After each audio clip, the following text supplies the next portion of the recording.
इंदौर के ट्रांसपोर्ट कारोबारी राजा रघुवंशी की मौत का मामला लगातार उलझता जा रहा है। इस पूरे घटनाक्रम में भले ही पुलिस ने राजा की लाश तलाश ली हो, उसे खोज लिया हो, उसका अंतिम संस्कार कर दिया गया हो, लेकिन अब तक जितनी भी टीमें शिलांग में काम कर रही हैं, उनके पास सोनम को लेकर के कोई जानकारी सामने नहीं आई।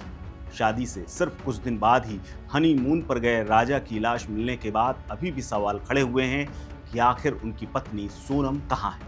होटल से लेकर किराए की स्कूटी तक तमाम सबूतों ने इस पूरे केस को और उलझा दिया है। शिलांग की पहाड़ियों में इस मिस्ट्री ने कई अनसुलझे सवाल भी खड़े कर दिए हैं। राजा और सोनम रघुवंशी केस के मामले में सस्पेंस लगातार इसलिए भी बढ़ रहा है क्योंकि सोनम के बारे में कोई जानकारी सामने नहीं आ रही। राजा का शव मिल गया है, सोनम का कुछ पता नहीं चला है और इस बीच में सोनम के पिता देवी सिंह रघुवंशी ने मीडिया से बातचीत करते हुए एक बड़ा दावा किया है कि उनके बेटे गोविंद को शिलांग में धमकियां मिल रही हैं। ये धमकियां कौन दे रहा है इसके बारे में तो नहीं कहा गया है, लेकिन बेटे की जान को खतरा बताया गया है। ये भी कहा गया है कि स्थानीय प्रशासन बेटे का सहयोग नहीं कर रहा है और हमने अपनी सुरक्षा की भी मांग की है और वहां पर कई और लोगों को भी भेजा है। साथ ही परिजन ये भी अटकलें लगा रहे हैं कि राजा और सोनम का वहां कैफे संचालकों के साथ जिस तरह से झगड़ा हुआ था, जिस तरह से कहा सुनी हुई थी, उसके बाद माना जा रहा है कि हो न हो और परिवार वालों को इस बात का भी शक है कि स्थानीय लोगों का ही इस पूरे घटनाक्रम में कोई न कोई हाथ हो सकता है। दरअसल राजा रघुवंशी की स्कूटी सोहरिम के पास मिली, पास में एक कैफे था, कैफे के पास ही ये स्कूटी मिली थी। इसके बाद 2 जून को वेई साओ डोंग में जहां झरना था वहां पर गहरी खाई में राजा रघुवंशी का शव मिला। यहीं जाने के दौरान राजा और सोनम की मां के साथ बातचीत भी हुई थी। परिजनों को आशंका है कि यहीं पर कैफे संचालक के साथ सोनम और राजा का झगड़ा हुआ था। घटना के बाद कैफे संचालक भी लगातार लापता है। पुलिस उससे संपर्क करने की कोशिश कर रही है, लेकिन अब तक उसका पता नहीं चल पाया है। हालांकि पुलिस परिवार के दावों की पुष्टि नहीं कर रही है। सोनम रघुवंशी ने आखिरी बार अपनी सास से बातचीत की थी और बातचीत के दौरान उसने इस बात को कहा था कि झरने के पास वो जा रही है।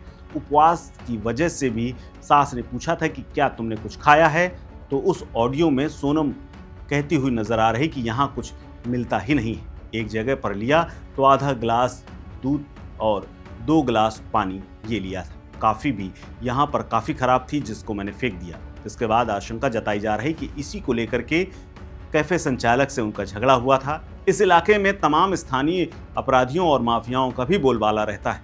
वहीं सोनम के भाई गोविंद रघुवंशी अभी भी बहन की तलाश में शिलांग में ही हैं और उनके पिता देवी सिंह रघुवंशी ने इस बात को कह करके कि बेटे को धमकियां मिल रही हैं, सस्पेंस को और बढ़ा दिया है। स्थानीय पुलिस से सहयोग न मिलने की बातचीत करते हुए उन्होंने कहा कि सुरक्षा के लिए हमने अलग से 2-3 लोगों को भेजा है, लेकिन जिस तरह से सोनम गायब है और अब उसके भाई के ऊपर अटैक जैसी आशंकाएं हैं, तो ऐसे में हमें उम्मीद है कि पुलिस अगर सुरक्षा नहीं देती तो कुछ भी हो सकता है। पिता ने यह भी दावा किया है कि 15-16 दिन हो गए हैं, लेकिन बेटी का कोई सुराग नहीं मिल पाया है।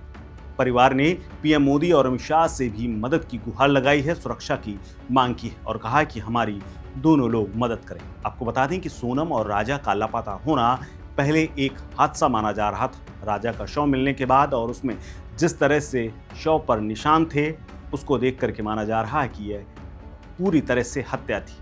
हालांकि पुलिस ने भी हत्या का ही मुकदमा दर्ज किया है। सोनम के बारे में कुछ नहीं पता चला है, उसकी तलाश की जा रही है। लेकिन दिन ब दिन बिगड़ते मौसम और तस्करी की आशंका के चलते सोनम कब तक मिलेगी, इस बात की भी कोई टाइमलाइन नहीं। परिवार को आशंका है कि उसका अपहरण हो गया होगा, मगर मेघालय पुलिस ने परिवार के आरोपों पर अभी तक कुछ नहीं कहा है।